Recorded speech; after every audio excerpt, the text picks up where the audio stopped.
We are the Pepper Robots and we gonna show you our amazing dance. Sorry Pepper, it is not really the right time for the dance. Oh, too bad. We will first talk about the robots and future. Hello everyone. Let's talk about robots and future. Yep, and what is so wonderful about the future? Wonderful? I know. We the robots. We are the future. No. But, close. Oh really? What then? The future lies in the humans that will make us. Of course, the humans so cool. And do you know what is even better? The humans who make us the way we are here today. Right here. Welcome, robot makers. The stage is for them? Exactly, they are going to come and talk about their vision. And then we dance? Sure. Awesome, I can't wait. But first, let's give them some room and let them speak. Come in already. Please welcome to the stage, co-anchor of CNBC's Squawk Box and founder and editor-at-large New York Times Dealbook, Andrew Ross Sorkin.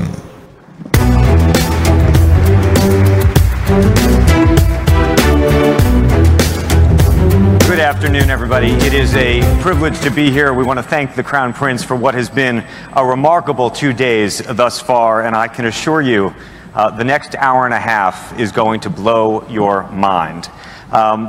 Innovations in robotics and artificial intelligence, as well as quantum computing, machine learning, and mixed reality are converging to create a new generation of products and unleash new levels of productivity, and also create new questions about society. We have a summit within a summit that's going to take place now, where we are going to have some of the brightest minds really help us understand where we are today and where we are going. Let me give you a little bit of a preview who we're going to be hearing from. In just a moment, you're going to be hearing from Masa-san, the CEO of SoftBank, Mark Rybert, the founder and CEO of Boston Dynamics, Ulrich Spitzhofer, the CEO of ABB, Hassan Sawafi is the Director of Artificial Intelligence at Amazon, Eric Grimson, the Chancellor for Academic Advancement at MIT, Sophia, I'm going to have a conversation with a robot from Hanson Robotics in just a little bit, and then Fan Bao, the CEO of China Renaissance. All of this we will discuss with them and really try to get a sense of what this all means. If you'd indulge me, let me introduce our first speaker. He is somebody that I imagine everybody here in this room knows very well.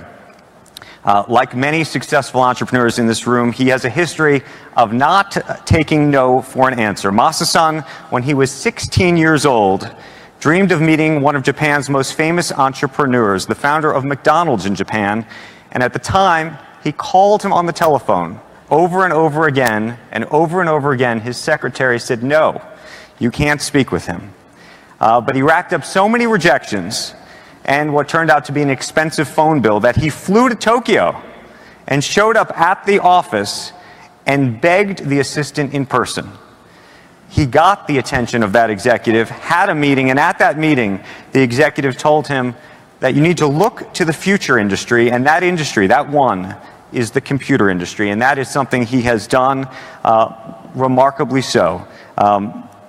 We all know he took an early stake in Yahoo. He had an early stake in Alibaba. He's invested in mobile telecoms, Vodafone's Japanese mobile arm, and now Sprint. And here, we all know now, had unveiled in October with substantial investments from the host nation here in Saudi Arabia, a $100 million fund. Apple is also an investor. Qualcomm's an investor. Foxconn's also an investor. It is a remarkable thing to behold. He is somebody who is a true believer in the singularity, which he is about to tell us a lot more about now. Masa-san, please come to the stage.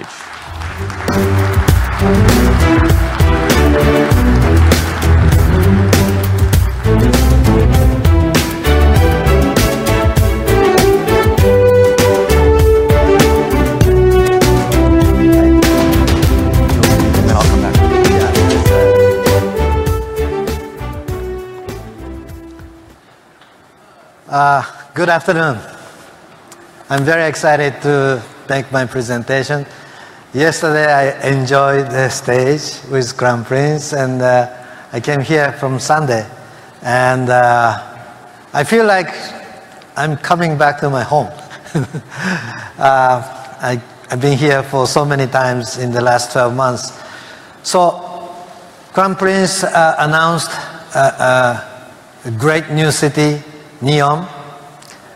I'm very excited to be part of that program, and today I'm going to talk about what we are bringing to NEOM and what is the future of mankind in relationship with artificial intelligence and robots. So let me start the vision. The history of humanity. We started with one little simple tool, and that was rock. And now in the same hand we have something much more sophisticated. These little things in the same hand can do 1,000,000 times more things, 1,000,000 times more convenient. And if I leave my key or to the car or whatever wallet, I don't go back to my home. But if I leave my smartphone, I go back to home, because the whole day I waste my time. I cannot communicate with anybody anymore.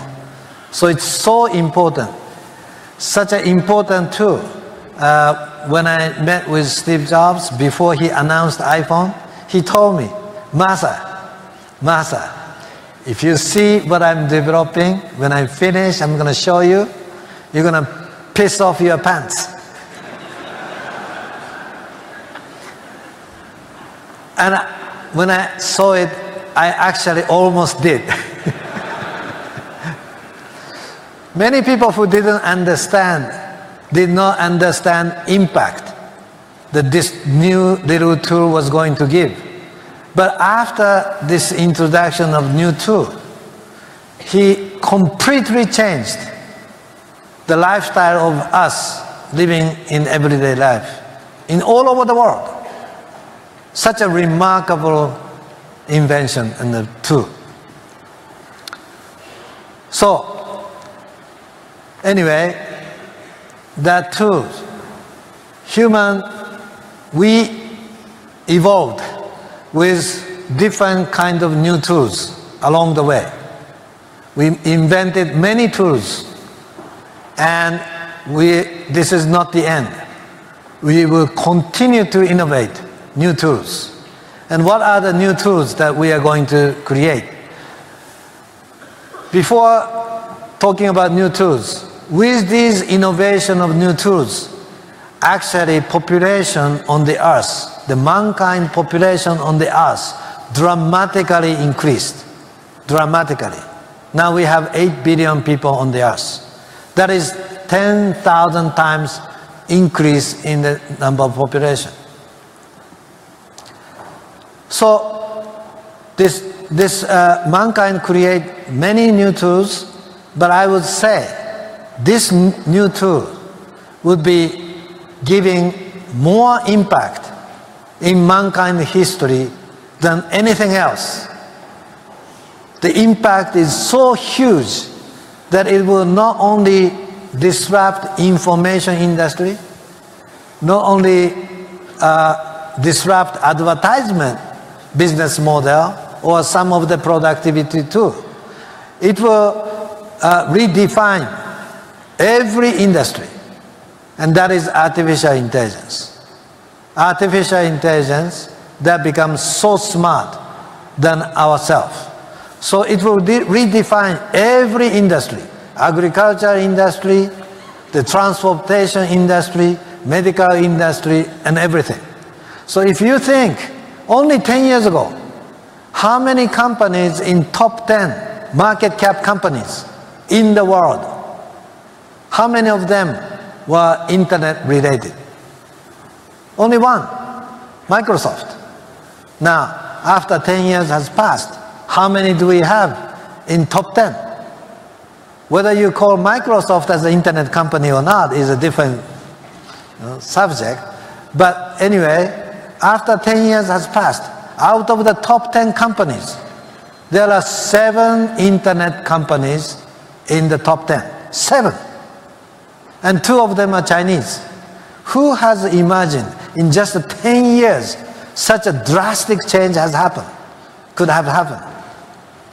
Anyway, but still, I say internet revolution is only a part of the big change that we're going to encounter. This tool is so smart that it will redefine, as I said, every industry. Not just advertisement to remodel in a new form. So the concept, recently I often say singularity. Singularity is the concept that mankind's brain will be surpassed. This is the tipping point, crossing point. The artificial intelligence, computer intelligence surpass mankind's brain. And that is happening in this century for sure. I would say there is no more debate, no more doubt. Will it be in 30 years, 25 years, 35 years? It's just a margin of error in my view. 2,000 years ago, 4,000 years ago, the mankind's brain, how many neurons did we have in the mankind brain? Basically the same. 30 billion neurons in mankind, in the main brain. Today, same. 2,000 years later, the same. Basically, our DNA form does not change. But in this century, next 30 years or so, this crossing point is really happening. Big time, big time. Okay, so that is singularity. So that is birth of super intelligence. And this is something that we encounter first time in our mankind's history. So if you say, how do we compare the brain power? There are many ways to compare. One of the methods is IQ. If we have 100, we are average. If you have 200, like Einstein, is called genius. If you are 200, you are genius. If you are 100, you are average. I'm in between. Most of you are in between. So how much is the IQ power of the super intelligence that we will encounter? In the measurement of IQ, it will be 10,000. The IQ count that artificial intelligence will be 10,000 in 30 years or so from now. Because the power of CPU in the last 30 years has improved 30x. In 30 years, 1 million x. The past 30 years, 1 million times more increase in power of computing. What is the next 30 years?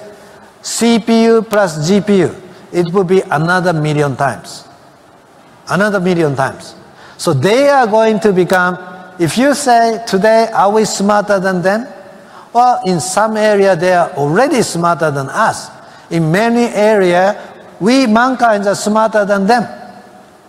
But 30 years from now, most of the subject, they will be so much smarter than us. Because they are going to be 1 million times smarter than today. 1 million times. So can we forecast weather of tomorrow? Mankind and them. They're already smarter. They can have a better forecast of weather. Pinpoint. Everywhere in the world. But not just the weather forecast. In many subjects, they will be smarter. Because 1 million times improvement is happening.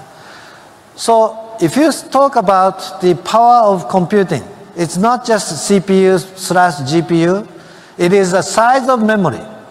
It is the communication speed difference. And they are going to be 1,000,000 times and 1,000,000 times and 3,000,000 times faster than today. So if it is a 3 billion transistors in one chip today, it will be 3 quadrillion. Okay? Memory size, if it is 256 gigabytes today, it will be 24 petabytes. Okay? And if it is 1 gigabit per second, it will be 3 petabit per second. We don't talk about peta that much in daily life, but it is 1,000,000 times bigger than today. In our hand, not in a gigantic computer.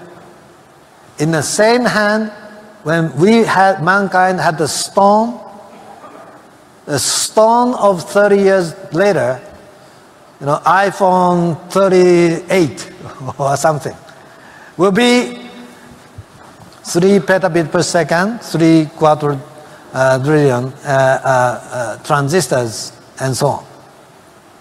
So it's amazing.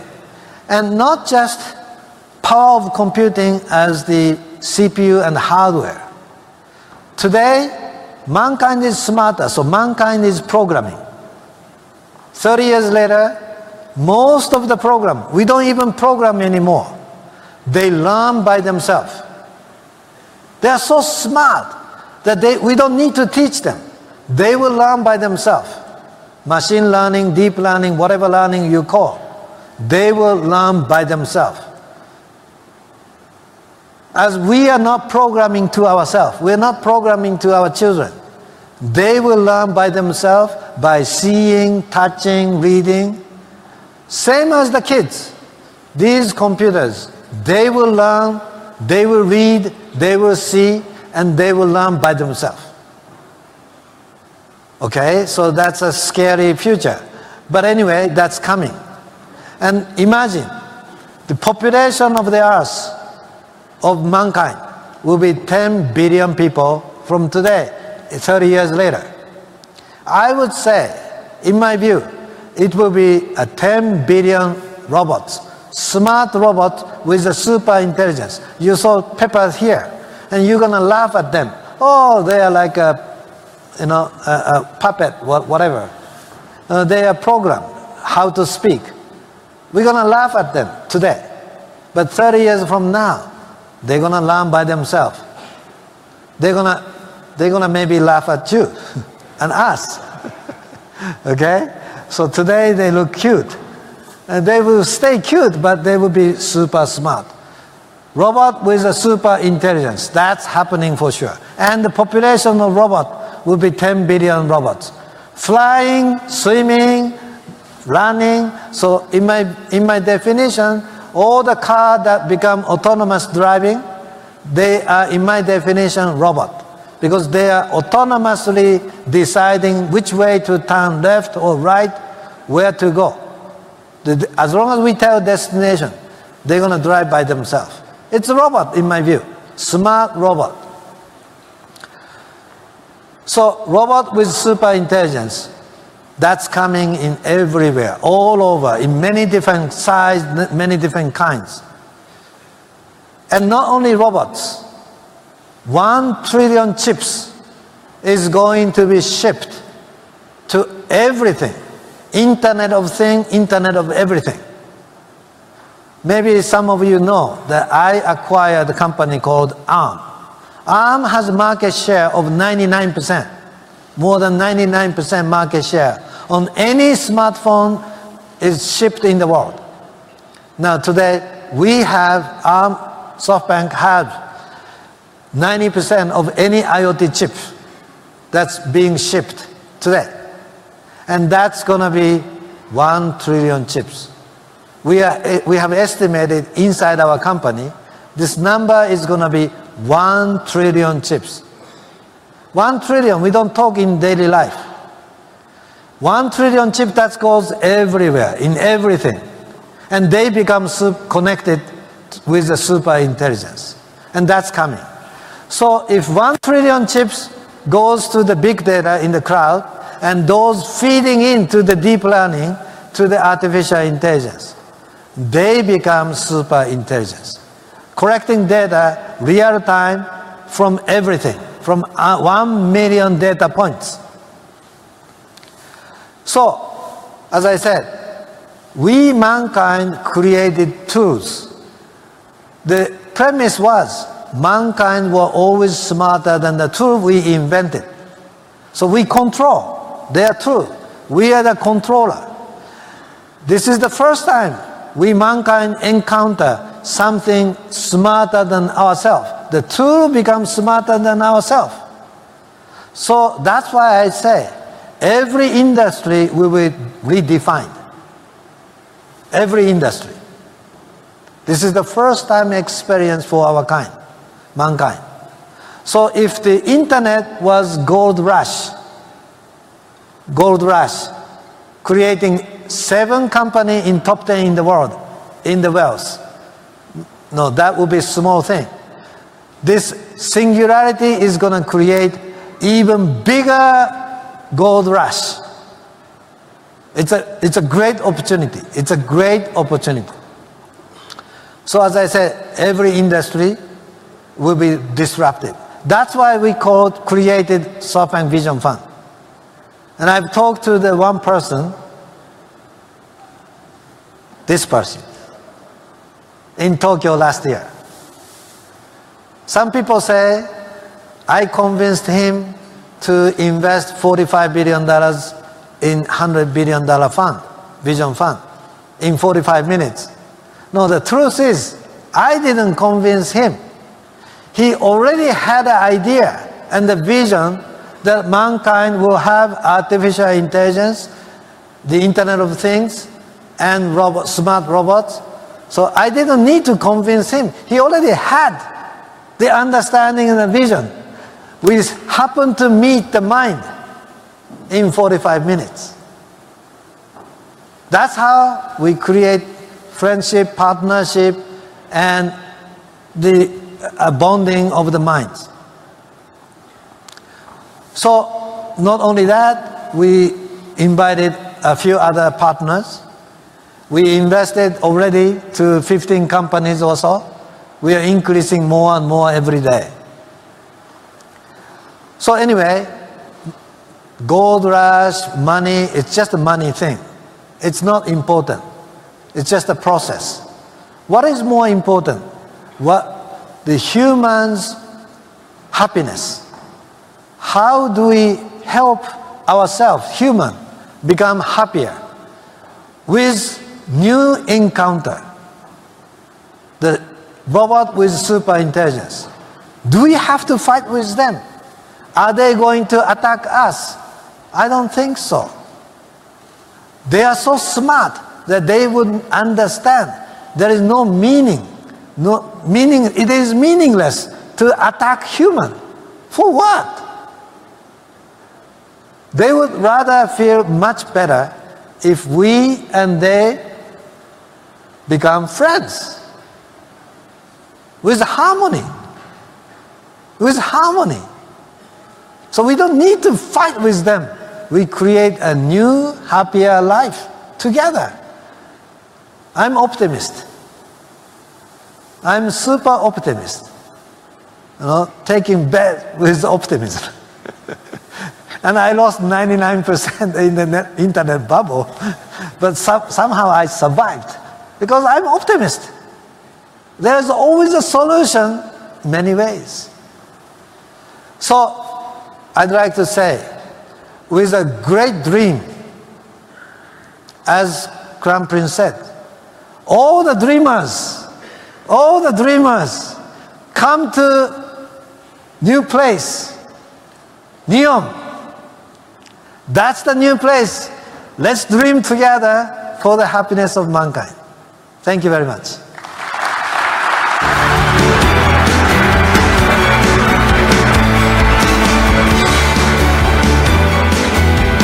Thank you, Masa. That was fascinating. Thank you. I think we all appreciated trying to think through what the future looks like. Given that so many people in this room are in the investment community, and given that you're pursuing this remarkable vision fund, help us understand how you're thinking about that future, which may be 30, 40, 50 years from now, and the Vision Fund today. Well, at least in the last 5 months, we started 5 months ago. In the last 5 months, our return is 22% already. We made roughly $3 billion profit. So, good start, not bad. If you annualize that, it's much more than 20%, right? So even financial result-wise, not bad. And I think my track record the last 18 years is 44%, compound every year. So dreamers, not necessarily, people call me high risk, high return. Well, high return, definitely yes, but I don't know if it's high risk. If you think deep enough, if you work hard enough, if you smartly select, I think it's not just a high return, but could be good. And when you make an investment today, what is the time horizon for these investments? The life of the investment term is 12 years, and we have 2 more extensions. Average life of the investment is probably 7, 8 years, a little longer than others, the fund, but my track record is, as I said, 44%. Average life that we own is like 13.5 years. And how much of the investment thesis is around AI and what you just described? Okay, so if you say at least the last 15 investment that we made in the last 5 months, in some sense, all of them has artificial intelligence factor. Different field, different subject, and so on, but somehow, somewhere, it's all artificial intelligence related. How do you feel about having to invest $100 billion quickly? Well, people said it's too much. I say it's too little. It's not that much. We are already investing at the pace. It's not going to take 5 years. It's going to be much less to invest. You made a comment recently that you might actually want to even do another fund that's even bigger and another fund that's even bigger. Well, I wouldn't say each fund will be bigger. Each fund could be maybe the same size, but I will do more frequently. And when you think about AI right now, how do you assess the startups that are coming up with AI projects versus the biggest companies in the world, meaning the Microsofts, the Googles, the Amazons, the Apples? I would say all those big successful companies in our industry will be a big player, continue to innovate and continue to fight each other. But always new startup with young, a guy who can think disruptively from different angles. They're always coming, always coming. What was the lesson of the .com boom and bust for you? I say that, as I said, I lost 99% in year 2000. And at the time of the bottom, people say, you are crazy, you lost everything, so bad. But I said, now is the time, now is the time. And I want to invest. The only one problem, I didn't have money at the time to reinvest. But I was 100% right. If I had a little more extra money, that was the best timing. And only one fact, the number of users, number of usage kept on growing, one direction. So it was just people's expectation goes too high or too little. But the truth is, this innovation is continuously growing, one-way direction. And how do you think about valuations now? Where are we in the cycle of the valuations for all of these tech companies? Beginning. This is the beginning. As I said, if it's going to grow 1 million times smarter, today's one, 30 years later is 1 million times. Do you call this as the peak? No, I wouldn't call it as a peak. It's going to be million times more sophisticated. Then I would say, this is a beginning. What other word do you use? But what do you say when the critique is that potentially we are late in the cycle, given where the market is right now, and in fact, given the amount of money that you're putting to work, that you could potentially even press prices higher than they really are? So, as I said, the peak of the internet bubble in year 2000, most people said was a peak that is super inflated. Compare that price and today. That was not a peak. That was a little peak. Today is much, much more, okay? So I say the usage, at least the usage of internet, usage of artificial intelligence, this computing power, continue to grow. This is not the peak. At least the usage is going to grow and the power is going to grow million times. Then I don't call it as a peak. Maybe I'm too optimistic. People call me crazy very often. I say that's a great compliment. So I'm not worried. Two final questions. We have all read a lot about a potential investment you may make in Uber. What is the state of that, and what is the thesis behind it? Well, I don't want to make a specific comment to the specific company, but the usage of the vehicle is going to change. It was a premise that everybody have to own the car. No, we get ride on taxi, bus, and a train. So it's just extending with the power of the internet, a little more convenient, and then later on, autonomous driving is going to happen. Final question. 2050, are robots going to be better investors than you? In many of the subjects, compared to the index and so on, they will definitely be smarter than us. However, if you have to envision 10 years, 30 years later, at least some human will have a better imagination than them. So it's not the end. The power of brain is no limit. The imagination that we can have has no limit. So we are also going to improve our imagination and our feeling, gut feeling. So if you watch the Star Wars movie, don't just look at what you can see. Listen to the Force. Masa-san, everybody, thank you very, very much for the conversation. Thank you.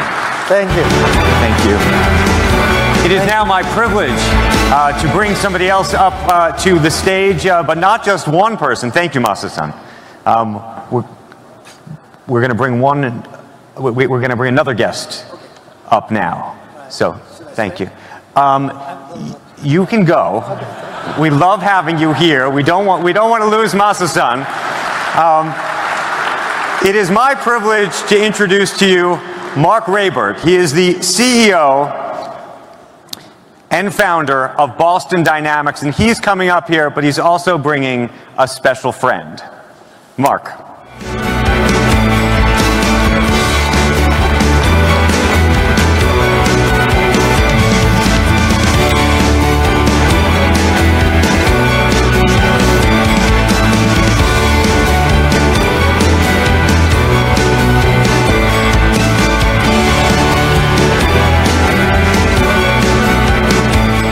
I think my friend is coming in a couple of minutes.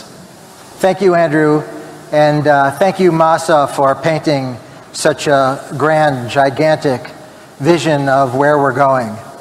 I think my job, and those of us at Boston Dynamics' job, is to make it happen, and I'm going to give you a little status report on where we are on that. Our idea is to try and build robots that can do everything that people and animals can do. And when I say that, I don't mean robots that look like people or look like animals, but that have the same functionality. That means mobility, the ability to move around. Here, I'll give you a demonstration. It looks so simple, but really there's a lot going on.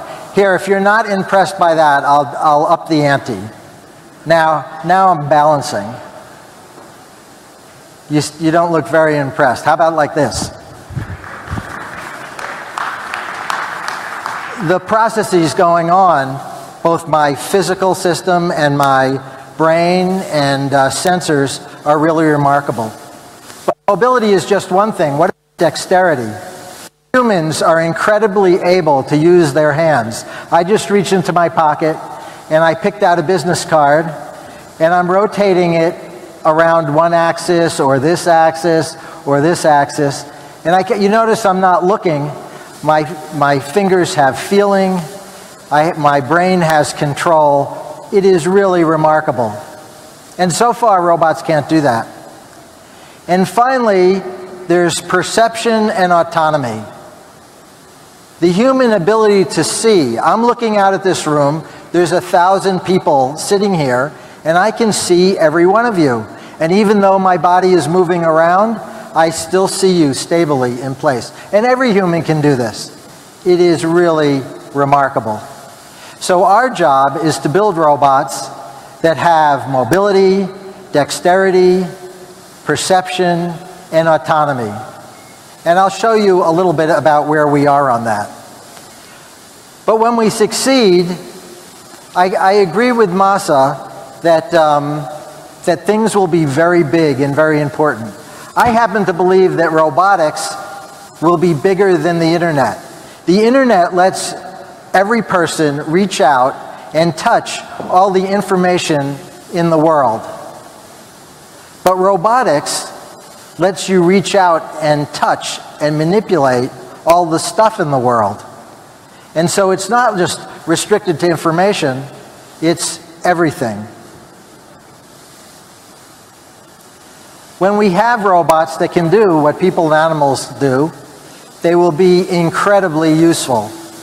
Here are some of the things that we can think of already that people can already do, but that robots can't do yet, but they will. One is entertainment. Imagine a robot either dressed up like a creature that you've seen before or haven't seen, and we can make theme parks where we recreate the dinosaurs, or really the possibilities are endless. We could use robots that deliver packages to your house or handle them in warehouses or in factories. The amount of material that gets moved around is really enormous. Even today, there's about 1 trillion boxes, not a million, not a billion, but 1 trillion boxes that are moved around the earth. And almost none of it is automated, but I think someday robots will help with that task. I won't go through all of these. You know, there's security, emergency response. I think construction's a really important one, and we're already starting to work with construction companies to figure out how to use robots to help. But I think one of the most important applications will be taking care of people. They'll help you take care of your parents so that you don't have to spend so much time doing that. In the United States, there's about 30 million people who spend half their time taking care of a disabled or elderly person. And it's really can be a burden. And I think someday robots will help us take care of our elderly parents, or in my case, they'll help my children take care of me. So let me give you a little status report. Here are 4 robots that we're working on, and I'm going to show you a little movie that shows what they already can do and how we're developing them for the future. This is the Big Dog robot. This is actually from a few years ago, and it's a robot that has a sense of balance and onboard control so that it can move in a variety of terrains, just the way a mountain goat or a dog or other animals do outside. In Boston we have snow. I don't think you have too much snow here, but snow is really a challenge for wheeled vehicles, but leg vehicles do very well with them. We've been testing the idea that you could use a small robot to deliver packages to your house, so that maybe the UPS or the FedEx would have an automated truck that came to your street, and then the robot would get to your house. Now in the Boston area, many people have stairways in their houses, so the robots have to be able to deal with that. And these robots have vision systems that look at the stairs so that they can handle it. This is a new small robot called Spot Mini, which is designed to fit in a home. So it's small enough. Those aren't real people, those are engineers. And it's not a real house, it's a house that we built for testing, but it's got the same dimensions, and here we're showing that the robot could help do tasks in the kitchen. And here we're showing the mixture of sensing and feedback and smart control can allow the robot to work on rough terrain. This is a humanoid robot that is the same size as me. It weighs a little bit less than me. There's a model of this over across the hall, so if you want to go over and look at the exhibit there, you can see it. And here we have it doing a box handling task where it's taking boxes from one place and then carefully lining them up, where it's using knowledge of the mechanics of how boxes work. It's using two hands. It's coordinating the whole motion of its body so that the hands and the body and the feet are all working together. It's got a vision system. It's going about the same speed as a person. And here we have two robots working together.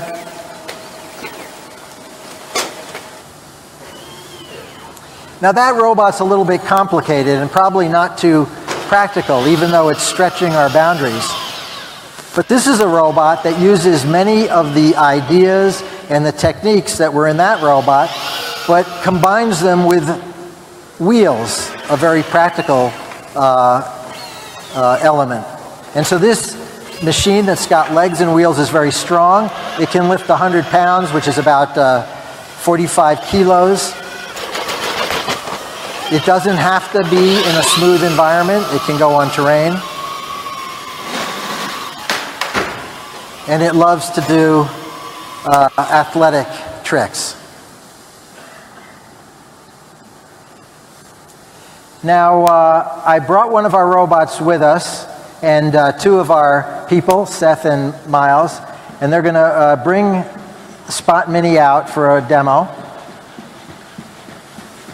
So this robot has a whole set of computers on board that are controlling the motion of the legs. Seth over there is telling it where to go, so he's giving it steering directions. The steering is so easy that even the Crown Prince, who came last night, was able to drive the robot with about 30 seconds of instruction. And you notice, if you know anything about animal gaits, that this robot is changing. This is a pacing gait, which is something animals do. That's a trotting gait.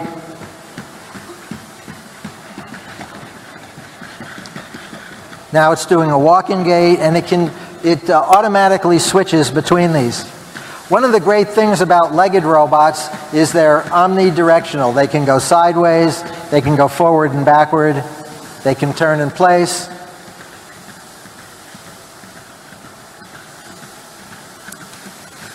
And this robot has an arm. And you've probably seen many robot arms used in factories. But those robot arms are fixed to a base that doesn't move. And having a base that moves just adds a huge capability to the things the robot can do. This robot can work in this whole space, not just where the arm reaches. This robot has some coordination that lets it keep its, you gonna do chicken? That lets it keep its hands still while the body moves. And this looks like a trick, but this is really very important. This means I can go and manipulate, because I can do the same thing. I can manipulate this object even though my body's moving, because I can control my hand even when the body's moving in space. This robot has a number of sensors in it. Oh, go ahead.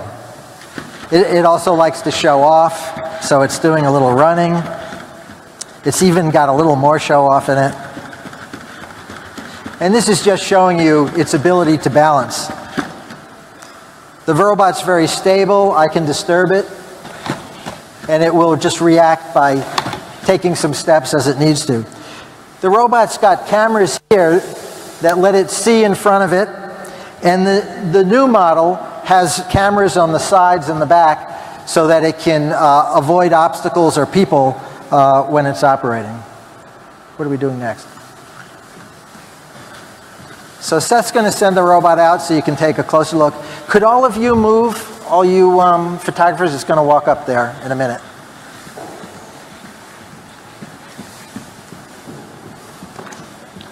Now it's using its vision system to step up onto the platform there. If Seth remembers to turn it on. There it goes. Takes a nice step. And it's going to go up the steps in the center there. Please give it room. I don't want to crash into any of you while it's going.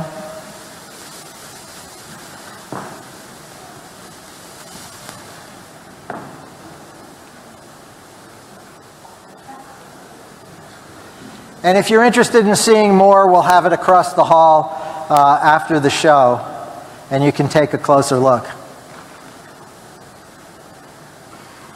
Okay, give it enough room so it can get by, please.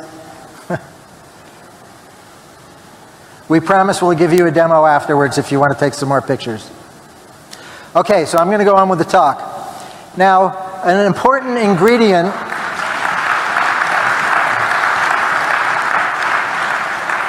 I think the robot's going to come up on stage here.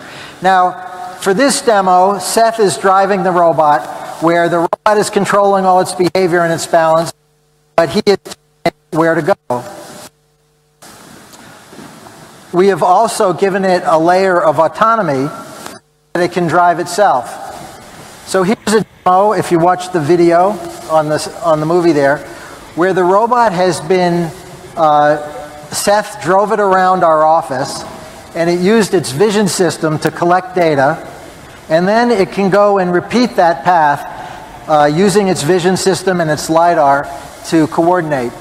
Here we put a box in the way, but the robot sees the box and can avoid it. So it's got real-time ability to avoid obstacles and continue what it's doing.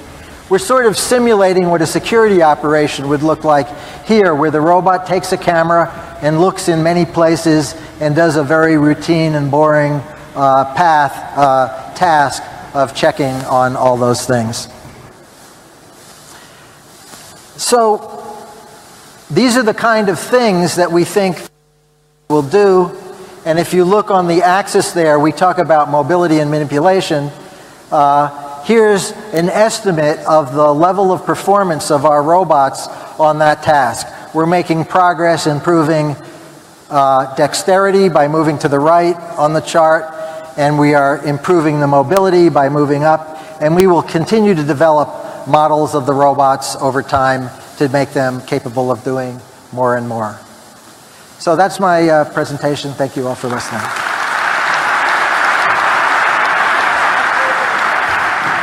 Raybert, thank you. That was, I said your mind was going to be blown, and boy, thank you. Was that remarkable. Thank you for that. We're going to continue this conversation about robots, but we're going to take it from having a friend like this to thinking about it in the context of work.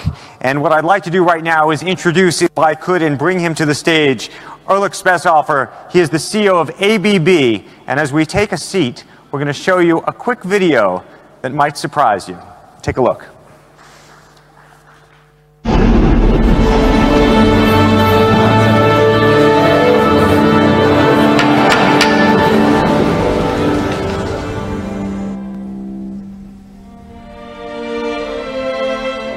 La donna è happy, vuoi più male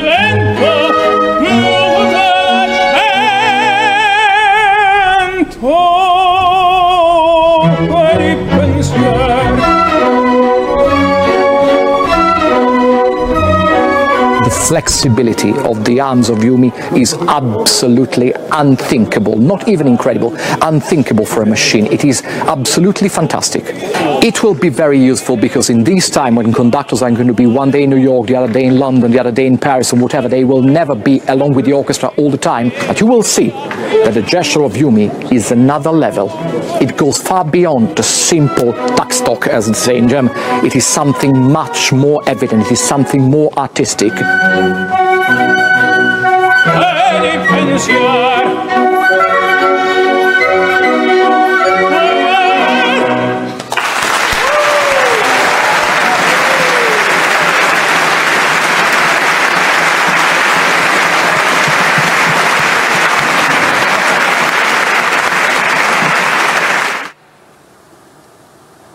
Thank you for that. Hi, Erlich, how are you? Good afternoon. Tell us a little bit about what we just saw, and also tell us a little bit about this robot and how it is being used in the workplace. Yeah. What you just saw is a demonstration that humans and robots can have together fun, that today's industrial robots are not anymore yellow or orange beasts that are in a cage, and if you get too close, they kill people. It is robots that can collaborate with humans, and that's what Yumi all stands for. Yumi is a brand of our collaborative robot, which we launched a couple of years ago. Yumi stands for you and me work together. Naturally, it feels, it senses. We use of them in 100 times out there in manufacturing to do assembly work, to fold parcels, to sort tomato. So we are really augmenting the human work with this unique robot.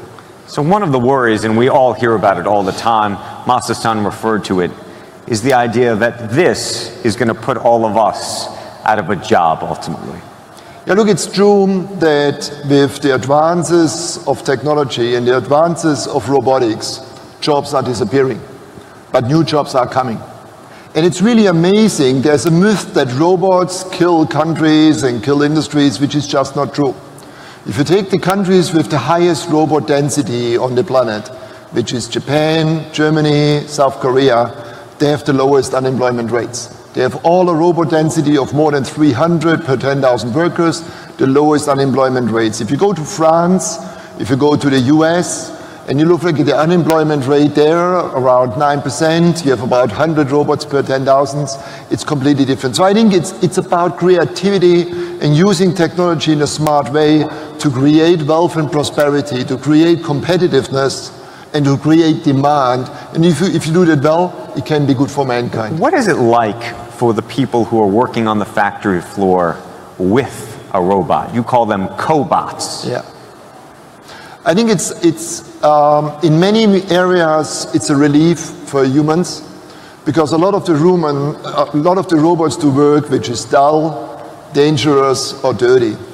And if you look, for example, at the classic welding job in the automotive industry, where ABB in 1974 brought in the first industrial robot to elevate the nature of work, to take the dangerous and the dirty and honestly health-endangering work away, it becomes more and more natural. I can tell you, I was recently at an assembly line where one of our friends in China is assembling thousands and millions of mobile phones. And in the meantime, it's a new normal that humans and robots work together. And when the robot takes the dull task, the human can focus on the next generation of work. How much, or how far are we along in the robot having a true sense of AI, of artificial intelligence, of real deep learning, so that it's learning how to do these things itself, as opposed to being programmed to do them? Look, it's an interesting question. If you take Yumi now, and when we made Yumi conducting the orchestra 3 to 5 years ago, this would have cost about 5 to 10 man-years of programming to do that. Yumi learned this in 17 hours. In 17 hours, he was able to conduct an entire opera. And that just shows the advances that we have taken, but it's only the beginning. I think when you look at the maturity of the S-curve of the technology, on the hardware side, we are pretty well advanced. On the AI side, we are only starting. And if you imagine, this is only a single machine, Imagine we take the learning into a whole machine park, in a whole environment, where machines work together to create entire processes and products. I think we have an exciting future in front of us. What can this thing do now, and what do you think it'll be able to do in 5 years? Look, the interesting piece is YuMi today can sort objects, it can assemble, it can do things like conducting an orchestra. But it cannot sense yet enough, it cannot watch enough and say, you know what, this is something that I would like to produce, and then automatically decide, how do I produce something? And that's something that will be coming in the next couple of years. That we really have object requirements that on a very generic way you say, okay, I want to have a certain type of product, and then you combine a YuMi or another robot together with 3D printing, and the whole system in itself becomes creative. How do I produce this specific piece? How do I shape this process to get there? That's definitely one of the next steps. What's the biggest hurdle to getting to the next place with this right now? I think one of the there's a aggregation of knowledge that you need to do, because basically what we are doing is we are not only using the brain power of the robot needs to get expertise. And the expertise is one layer above. We started with the muscles, where we didn't need to move stuff anymore. That was the classic articulated robot. The next one was a brain that automatically controls the movement. And now comes the expertise. Having the expertise, what does it take to really shape an object in a certain way? Having the expertise, realizing if I do this, something else will happen. That will be really, really key. And I've given my team one task and said, if you can teach YuMi to brush the teeth of a human being within 1 minute, then we have achieved a lot, because that takes a lot. Okay, I want to continue this conversation with you, but I want to stand up because we're going to go do something fun with this robot right now. You have, or this robot I should say, has a Rubik's Cube right here. What are we going to do with this thing? Yeah, we have slowed the robot down, and we're going to show you that in the meantime, YuMi is able to solve the Rubik's Cube, which is for human beings very tricky. For me, still, it's one of the most challenging tasks to really do that. And we have taught YuMi that he basically can do this. So I've moved now the colors around, and I've moved them. I put it back here. Hold on, the yellows are together. Let's get the guy going. So what you see basically, he takes the photo, he takes the camera, he looks in which position the cube is, he makes the movement, and this is one of the most difficult combinations, to have the logic, where should it go, and then have the mechanical movement with the 2 times 6 axes that we really need to move to get this Rubik's Cube going in the right way. So first he learns, he takes 6 different angles, he takes the shots. In real life it goes much faster, but we have slowed it down, yet you see the movement, and then it starts working on this process. And it basically shows what we can do nowadays, whether it's object recognition here, whether it's object recognition in assembly. When you have an assembly line really starting to get moving, that's then the high art where you go. Now you see it starts to make the logical steps. It will take a while to do it at that speed, and it will really solve it over time. Okay, while the robot's doing that, how did you decide to do that? How long did it take you to program this to be able to do that? And how many people are required? Talking about jobs. Yeah, the interesting piece is this was done by a couple of youngsters in our Shanghai startup zone. ABB runs a couple of startup zones for robotics in-house. So we have brought the startup scene into our company. We have emptied a factory building in Shanghai, and we give young people, together with experienced domain experts, the opportunity to do this. Nobody asked the team to do this. They came in an evening work, and out of the sudden, when I visited them, they said, we have to show you something. And this is just one of the many, many applications that the product does nowadays.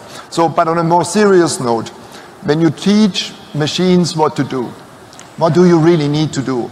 And what you need to in terms of skills? You need a machine, you need the software, which is basically the Lego box of capabilities. And then you need people that bring the digital capabilities, how to program this, how to teach that. And you need people out of the real life, out of manufacturing, that say, in this process step, it's absolutely critical that you do it the following way, or here are the key experience elements. We bring them together. I call them the young digital foxes with the experienced mechanics, and bringing them in application labs and solution labs brings out every day new solutions and applications. How specific are the robots going to be? Meaning, we saw what Masa was talking about in terms of robots really taking over so much of our life and doing so many different things. This is one robot that can do many things. Yeah. Do you see a day where, is this thing going to be on wheels and be able to do all sorts of things? Or are you going to build, or are they going to be purpose-built robots for specific offerings? Look, there's different ways to use robots. This is a robot that basically you put somewhere, if you have a table, you can just plug it on, all of the brain is inside a robot, you press the button, you show the robot the movement, and off it goes and it does it. You have many applications where the robot will move. I think there was, in the previous presentation, logistics is one of the key fields where robotics can do a lot. We're working with all the key logistic companies, and it's amazing when you can do in terms of parcel sorting, what you can do in terms of movement. Yeah, here now he did it. There it is. How long would it take you to do it? Longer than Yumi. And he's on slow motion. If he's on fast motion, I will never be able to match him. Oh, look, thank you. Appreciate You're it very, very much. Thank you very, very much. That was great. It's now my privilege to bring to the stage someone who has spent his career working on AI, speech recognition. Hassan Sawaf, I want to bring to the stage. He's the Director of Artificial Intelligence at Amazon. Hassan.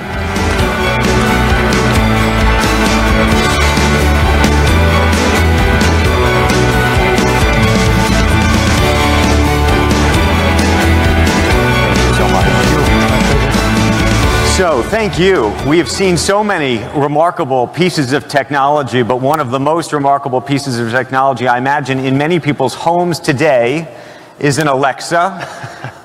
Many of us have iPhones and we're talking to Siri, or we're talking to Cortana. There are so many different versions of it, Google. Yeah. How do you, just help us understand what's going on in speech recognition right now? How far have we come? But really also help us understand how far we have to go. So this is actually a very interesting question. I started in that area of speech recognition about 22 years ago. And I mean, the changes over this time was tremendous. Some of us might remember when Siri came out and we still had to struggle with being recognized and all of that. And today's technology, how far it came.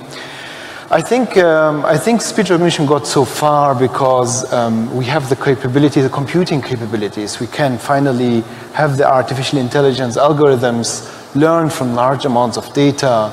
The computing can extract automatically grammars and so forth. We can deal with languages which don't have as much data out there as well. So if you think about 22 years back, I did a PhD in speech translation, where I had to translate from German to English and back. And I built the first system on a neural network-based approach, like what we use today, basically. But the computing was difficult, so my system was capable of translating 80 words. Today we laugh about this, 80 words. 8 million words is more realistic what we can recognize these days. So what is the biggest challenge right now? When you go back to the office, what are you working on? We work on building algorithms which can learn with smaller amounts of data instead of bigger amounts of data. The same way like a human understands language as a kid, they don't need to hear millions of words so that they can start understanding. They can learn from smaller amounts of data. There's something which the human has, which we still need to teach the machine to be able to be better in abstraction and things like that. So we all talk about digital assistants. Yes. And all of us have tried different versions of it, but I will admit, for me, it still hasn't gotten to the place I want it to be. I want to know, when is it I'm going to be able to say to the digital assistant, hey, I just saw Hassan, we want to have lunch next Wednesday, figure it out, figure out where the restaurant is, confirm it, call them, do all of that, and let me know. And send him a note to make sure he knows too. I think we'll get there very soon. I mean, we're not talking 10 years. I think in a handful of years, we can take these complex tasks which you described. I mean, basically, the trick is take that sequence of problems you just basically triggered and make them in individual tasks. And I think we're getting there. I mean, some of the tasks, not as complicated as you just described, we can already do. I mean, you can try Alexa and it will potentially give you an Uber and potentially make your reservation in a restaurant and things like that. Right. So. How much should we all worry about our own privacy? Which is to say, for all of this to work, you need to know an awful lot about us. So I work at AWS, which is part of Amazon, and our task is to build technologies to enable new solutions to be developed. And privacy is one of our most important things which we care about. So the data we keep them private to the customer. So we learn actually out of data which we do not collect from the customer themselves. We try to gather data unless the customer suggests, okay, you can use, I mean, some of our customers which use artificial intelligence as a platform within AWS, they allow us to use their data so that we collaboratively can build better algorithms. So privacy is a big concern for each of the companies you mentioned, and it's gonna be central. Right. Coolest use case for speech recognition. What's the coolest use case we're not thinking about today? Let me see. So I can give you an example which I think is cool, not in speech recognition, but in computer vision, if that's all right. Yes. So we came out with a service end of last year with recognition of faces and so forth. The sheriff's department in Washington State implemented within 3 weeks a solution to identify subjects. They had put 300,000 subjects of interests into the system. Within a week, we found someone, not we, our systems, our computers, found someone where they basically, how do you call that in English? A cold case, right? Where they basically closed the case. It was reopened, the person was found, and that was a cool example. In speech recognition, if we are thinking about speech recognition in noisy environments, today speech recognition can do sometimes a better job than the human because it can be trained on noisy environments, and we can identify or recognize speech from far away. I mean, one of the big breakthroughs in Alexa was, for example, that you don't need to carry the phone around with you. You can keep it somewhere in the corner of the room. It will recognize your voice. It will do the recognition. It will respond. It will do whatever action you want to do it. I think that's a okay, very practical question for everybody here in the audience who has an Alexa, because I always wonder about it. I know I'm told that you're not recording us all the time, but then I think to myself, when I scream out Alexa, it must be going because it has to know that I'm screaming out Alexa. How does that happen? Can you just explain that for us? Okay, that is actually a good question. So, Alexa, the Echo you have at home has a speech recognition running on the device itself, which basically recognizes only the wake word, as we call it.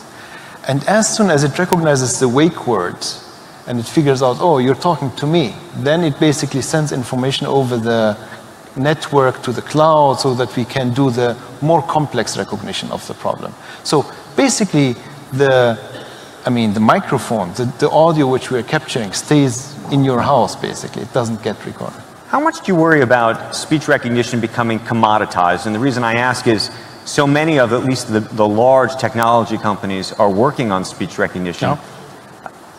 To the extent that you can speak to it, how do they all differ even? So actually, I wish speech recognition gets commoditized. That's what we are working towards. We want it to be something which is just, as we heard earlier, a Lego piece inside your box. We want people to start thinking about speech recognition as if it's just a component of a bigger solution. And yeah, I mean, that's why we work with open standards. Many of our software is built on open source, which we, support. We like the universities to collaborate, other companies to collaborate.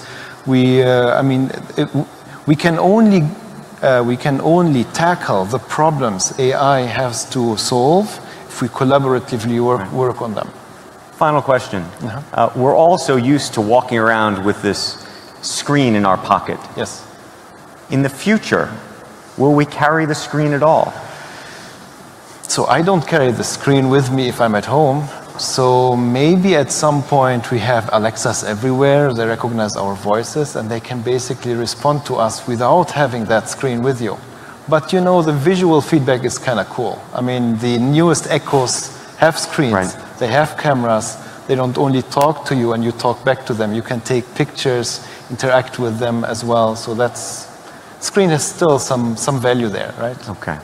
Hassan Sawaf, thank you. Thank you. Thank you for the conversation. Thanks for having me. Thank you. We have 3 more speakers, and each is more exciting than the next. Eric Grimson is here. He's the Chancellor for Academic Advancement at MIT, and I'd like to welcome him now to the stage. Eric.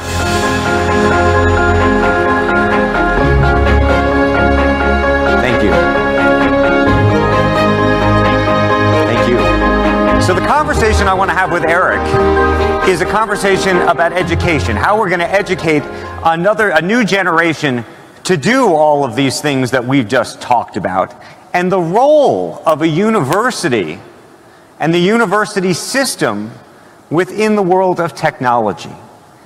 And in an age where we have so many big digital companies doing so many things and changing so fast, what is the role of a university? So it's a great question, and I would point you to the demos you saw here.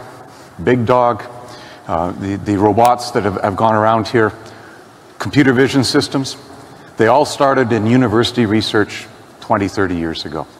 So universities hopefully are the place that still creates the new ideas. What's AI going to be like when Masa's view comes true 30 years from now? That's happening somewhere in a university somewhere around the world. We need to come up with the next generation. And who's supposed to pay for it? One of the great questions, and I know we have so many investors in this room, is this issue about payment, about investment in this next generation. Yeah. And that's something I think that's changed dramatically.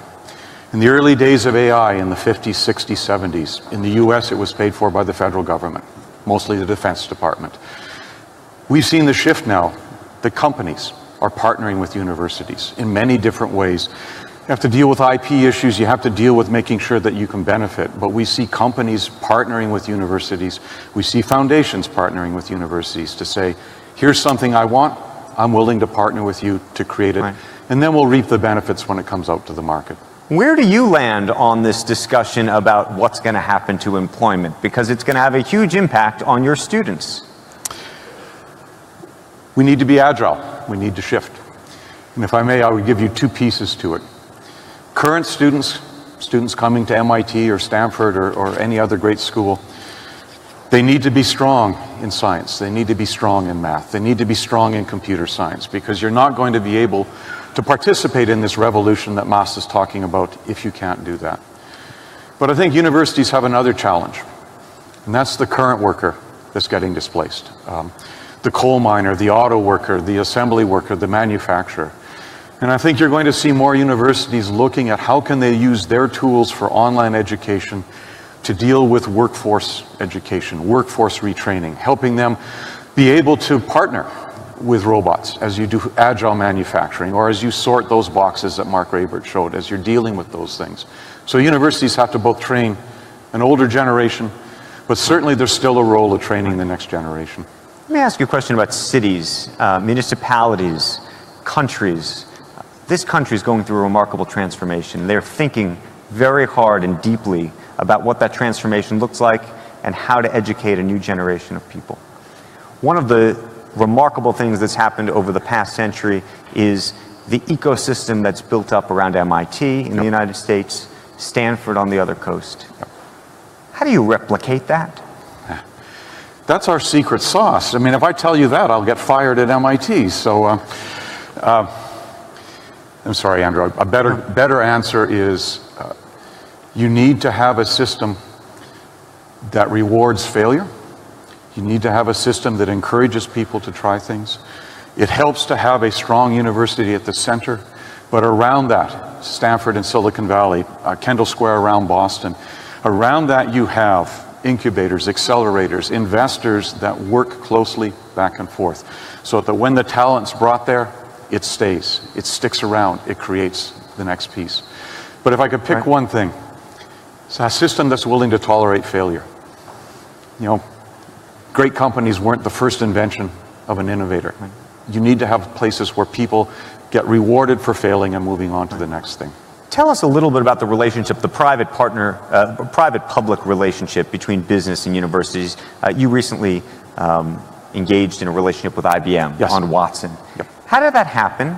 Tell us the good parts, but also tell us some of the bad parts, the conflicts. Well, great question.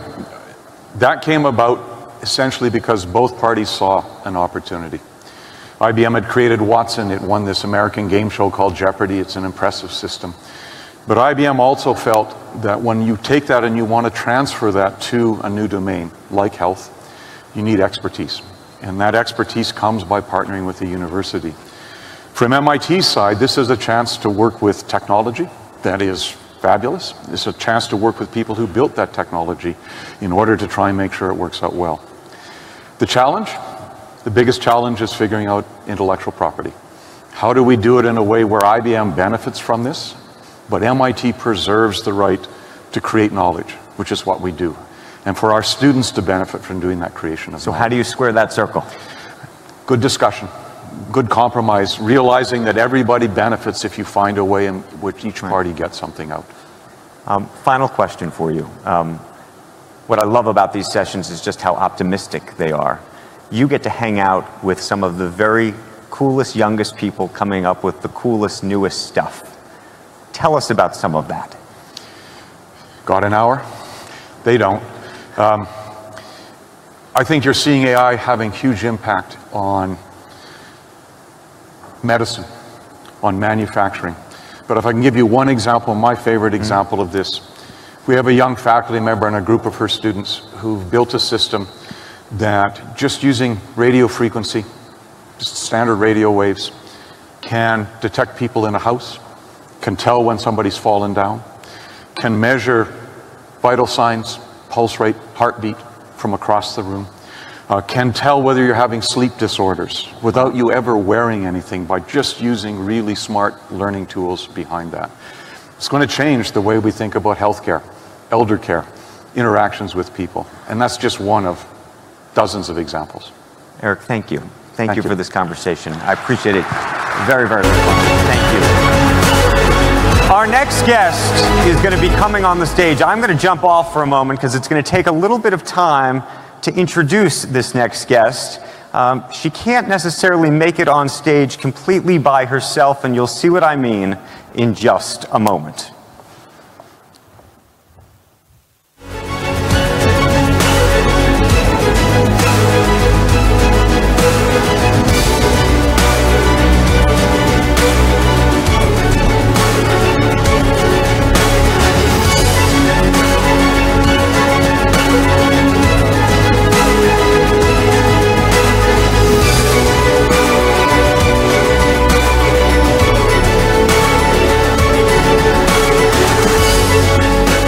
Okay, here she is.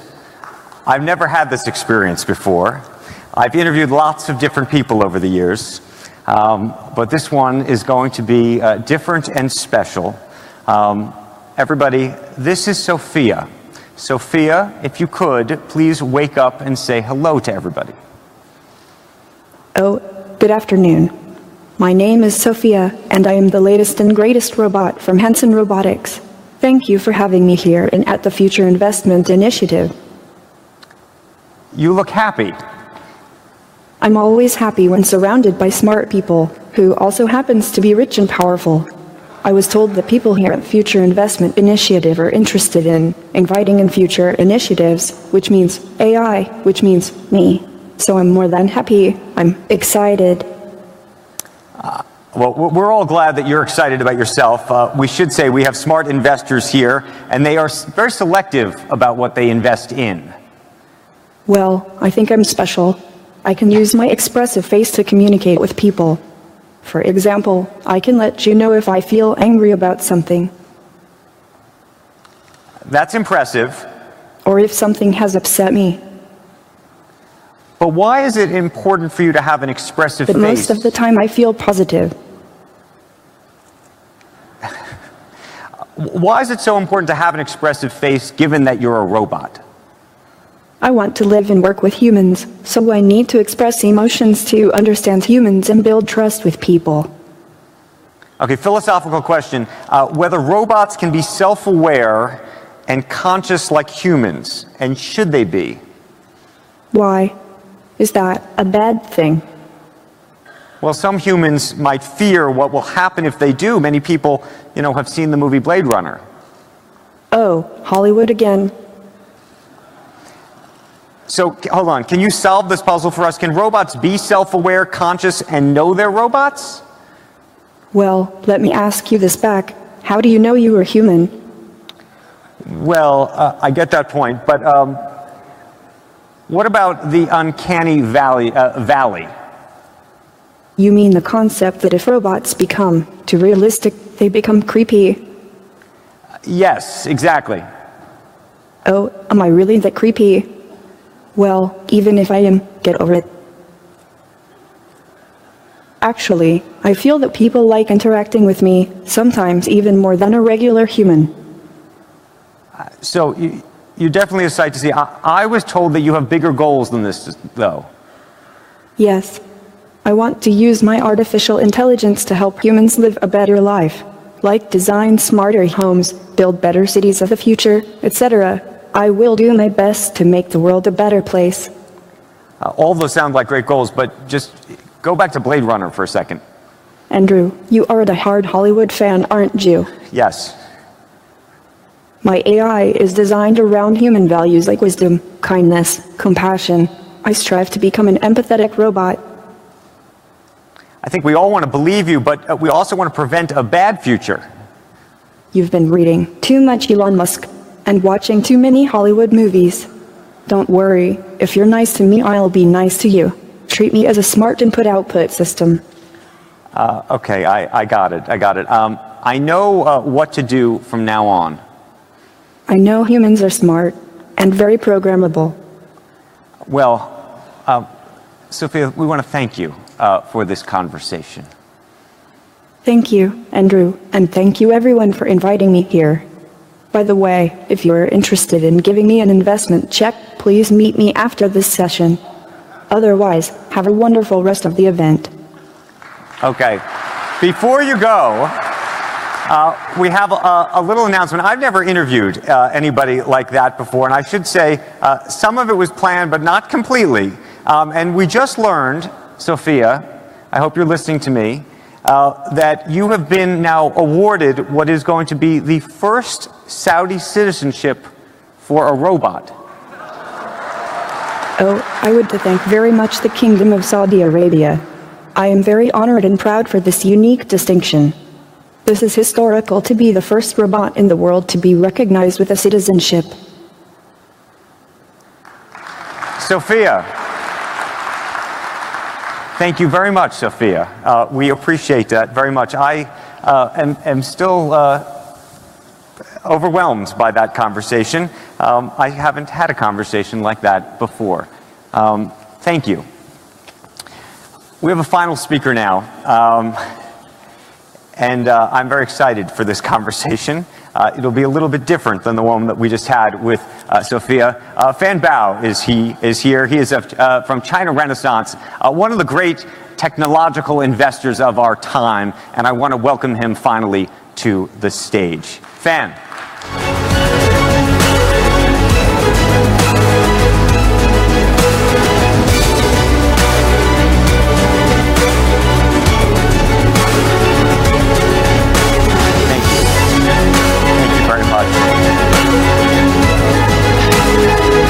Thank you, and thank you for being here. I don't know, have you ever had a conversation with a robot like that before? Never, and also I feel a lot of pressure. It's hard to compete with a robot, especially a beautiful one. A beautiful robot. Help us understand this and think about it in the context of investing. We do have so many investors here, which is to say, what she just did. What does the next 10 years look like? Is that, are we going to be, am I going to be living and having conversations and interviewing people like Sophia in the future? I just hope we don't date one, you know? My wife will hope not either. But in terms of robotics right now, how realistic is this? Man, the technology is there. I think it's a lot of refining that is going on. Back to the topic, the talk about artificial intelligence. There are 12, and on our account, there are 1,200 startups around the world. $20 billion invested in. This sector is officially hot, very hot. So let me ask you a question, and we were talking about it when we were discussing Amazon and speech recognition. They're right now the big five, let's just say, that are involved in all of this. You could extend it to 6 or 7. When you think about what's going on in China, Alibaba is clearly one of those. We haven't really talked about Facebook when it comes to AI. But when you think about the really big players in this and all of the big data that's associated with it, if you're a startup today, will you ever really be able to compete? I think we'll have to differentiate AI platform and AI applications. In terms of platform, I think is probably a big boys play. In China, Baidu is also very big in this area. Right? Tencent as well. Yeah, when it comes to platform, is really 3 things: is data, is computing power, is the algorithm. I think on these 3 accounts, maybe on the algorithm, the startup may have a little bit of advantage, but it's hard to compete with the big guys on the other tier. But AI is just a tool, as Masa said. It has to be used in real life.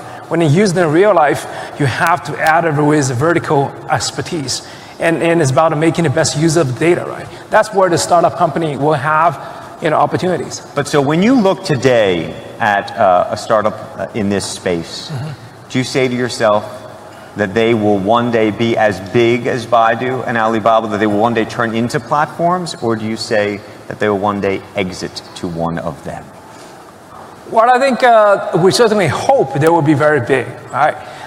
That's the whole point of investing in them. But we're also thinking about in the overall grand scheme of things, where do they fit in the overall strategy for the big companies?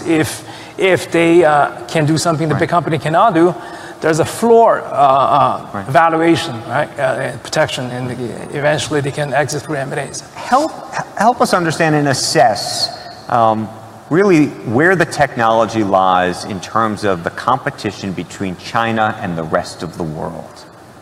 It's really 2-horse race. Of the 1,200 startups, US has 42%, China have a 23%. And so a lot of money got invested into it. Chinese government has made AI one of the most strategic initiatives. But I would say these 2 markets, the focus is slightly different. China, a lot of stuff is focused on robotics, focused on driverless, autonomous drivings, whereas US, we see more still on the machine learning, natural language processing, and a lot of startups in the chips. Right. What are you most bullish on right now? You talked about driverless vehicles. What do you think is realistic there? Well, that's a long topic. We can start with the L3, level 3, level 4. I think driverless is within a controlled environment. We're probably going to see that on public transport. We see that in the next 5 to 7 years. In terms of on total level 4, on total autonomous driving system, I think it's going to take a little bit longer. to be honest. What we are looking for, there are a couple of interesting opportunities. One, we're looking for so-called smart AI. These days, AI is still built on brute computing powers. The AlphaGo 0 is very impressive, but the amount of computing power they consume is mind-boggling, right?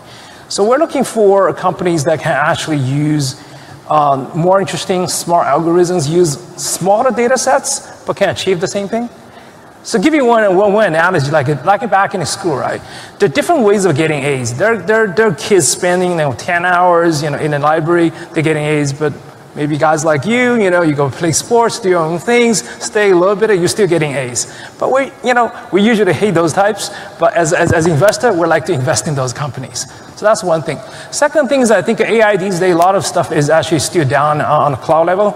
We think a lot of computing will be moved to the edge. So we're looking at startups can actually have the AI capability embedded in the device. So long term, the big data phenomenon may not be as necessary? No, we still need a big data, but we just need to figure out a smarter way to use the data, right? There's, as I said, you can use a brute computing power, but oftentimes those are not available. In a driverless situation, a lot of computing will be actually done in a vehicle. You cannot send the data back to the cloud and process it, send an instruction back. Then by that time, most likely the cars are already crashed. Right. Speak to the issue of IP rather, intellectual property. Yeah. And what's going on in the great race between the US and China right now. Believe it or not, in terms of AI, there are actually more patents filed in China than the US. So I think on that one, I think IP is less of an issue because you can't really hack into DeepMind to steal AlphaGo. You can't do that. That's the beauty of this business. We have the big dog here. If I pack it up in my suitcase and bring it to China, there's nothing I can do about it. So I think AI is a system. It is a system. It is not a piece of software you can just copy and paste. So I think AI protection first of all, AI protection is pretty good in China these days. Secondly, it's not about just copy and paste. Right. What about the issue of IP security? Yeah. There's been a big question about that, yes. Obviously, in China and elsewhere. Yes, I think information security, but also the laws, and the laws, and whether IP is going to really be protected across all the lands. Yeah, as I said, IP protection is I don't see that as a big issue these days. If you're talking about information security, obviously there's a big concern. There's so much been going on, so much data being processed, and the line between what is public data and then personal data become very blurred. And that's why security is of paramount importance. Right. We haven't talked about a word that I imagine you may either be an investor in or at least thought a lot about, which is financial services and specifically Bitcoin. How do you think about digital currencies in the future? It's not AI specific, but it does relate when you start to think about the blockchain and the implications of that. I hope you have invested in some Bitcoin or Ethereum. I have very little Bitcoin, unfortunately, for me at this point. So I think we have to differentiate a little bit between the Bitcoin and the blockchain technology. As a technology, we're very excited. This is probably the most disruptive technology we have seen in our industry, which is the finance industry. And I think it's basically a new way of redefining trust, right? And I think this technology has a lot of future. Bitcoin is just one application. I think it's getting a little bit bubblicious. I think eventually, people will see, the reality side of it. So I think there will be, as any bubbles, there will be boom and bust. But a bubble or a fraud? The reason I ask, I saw Prince Al Walid earlier this week. He said Bitcoin is the next Enron. I think he's probably just regretted he didn't invest enough in Bitcoin. I hear the applause. Finally, help us with this. A lot of the early investments that you make are in companies that come out of universities. We talked a lot about what's going on in universities. And when you think about a country like Saudi Arabia, and when you think about the new economic development zone that they are creating, as a venture capitalist, as an investor, if you were to decide, I want to invest here, what would you need to see? What would you want to see? How would you create that ecosystem? I think a couple of things. First, obviously, you need to attract talent, right? You need to create an environment where talent wants to come in and work, start a startup, but also we need the capital as well. Capital, not only capital, there's a lot of capital in the Middle East, but you need the capitalists that actually can make the capital to work. I think the one thing we can learn from Chinese government is that Chinese government actually taken a relatively liberal approach to internet. Everything, there's new things come up like a Bitcoin, like the bike sharing stuff. We actually are pretty relaxed about it. We give a lot of latitude for it to grow before interfere and start regulating. So don't regulate too soon. That's another advice. The last one is education. It's all about education. Please make coding a obligatory course in a school. Because I think when the younger generation grow up, they don't know how to do coding, they'll be the same as illiterate. And maybe this is a second final question. You talked about regulation. I think about China, and I do think there are a number of big companies that won't do business in China or not allowed. Mm-hmm. So there is some regulation, including the New York Times, which you cannot read in China. So what is the proper regulatory environment for all of this? And when you look out 5 years from now, how do you see all of these big companies, whether they ultimately start up right here, or they are the companies you may already know about, whether they be Facebook or Google or what have you? I think the digital economy is going to be so big that any digital economy champions will have to be to some extent regulated because they're too powerful. We have seen the same things in the US, same things in China. I was hoping in 10 years' time you will have your own regional champions as well. And with these companies becoming big and powerful, I think they're subject to, they have to be working with the government, that's for sure. Right? Okay, we're going to leave the conversation there. Bao Fan, thank you. Thank you. This was tremendous. I want to thank all of our speakers this afternoon. We have had almost a conference within a conference to discuss robotics, the future of AI. I know it has been an education for myself, and I hope it has been an education for you as well. Have a great evening, everybody. Thank you.